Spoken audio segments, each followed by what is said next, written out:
مثل ما ينفقون في هذه الحياة الدنيا كمثل ريح فيها صر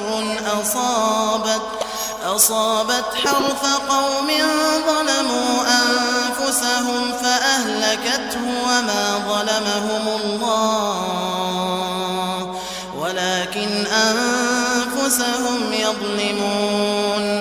يا أيها الذين آمنوا لا تتخذوا بطانة من دونكم لا يألونكم خبالا ودوا ما عنتم قد بدت البغضاء من أفواههم وما تخفي صدورهم أكبر قد بينا لكم الآيات إن كنتم تعقلون.